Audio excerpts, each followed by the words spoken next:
बिस्मिल्लाहिर्रहमानिर्रहीम। बाद अफराद नमाज जनाज़ा पर 4 तकबीरें अदा करते हैं। जैसा कि हमने पिछली वीडियो में बयान किया था कि नमाज जनाज़ा पर आम तौर पर 5 तकबीरें पढ़ी जाती हैं, जबकि बाद अफराद इसकी मुखालफत में नमाज जनाज़ा पर 4 तकबीरें अदा करते हैं। इसकी क्या वजह है? इमाम अली अलैहिस्सलाम ने अपने सहाबी मोहम्मद बिन ईसा से सवाल किया कि मोहम्मद इब्न ईसा बताओ कि नमाज जनाज़ा पर 5 तकबीरें क्यों अदा की जाती हैं? तो उसने कहा कि मौला इसलिए कि मैंने ये रिवायत में पढ़ा है कि इसको 5 नमाज़ों से लिया गया है। इमाम अलैहिस्सलाम ने इरशाद फरमाया ये इस हदीस का ज़ाहिर है, मगर इस हदीस का एक बातिन भी मौजूद है, और वो बातिन यह है कि अल्लाह ने हर इंसान पर 5 फ़राइज़ वाजिब करार दिए।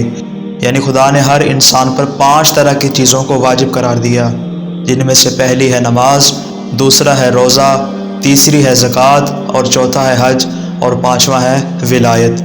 फिर इमाम अलैहिस्सलाम ने इरशाद फरमाया बस जो विलायत को कबूल करता है वो नमाज जनाज़ा पर 5 तकबीरें अदा करता है, और जो विलायत को रद्द कर देता है और विलायत को कबूल नहीं करता वो नमाज जनाज़ा पर 4 तकबीरें अदा करता है, और विलायत को कबूल नहीं करता वो नमाज जनाज़ा पर 4 तकबीरें अदा करता है।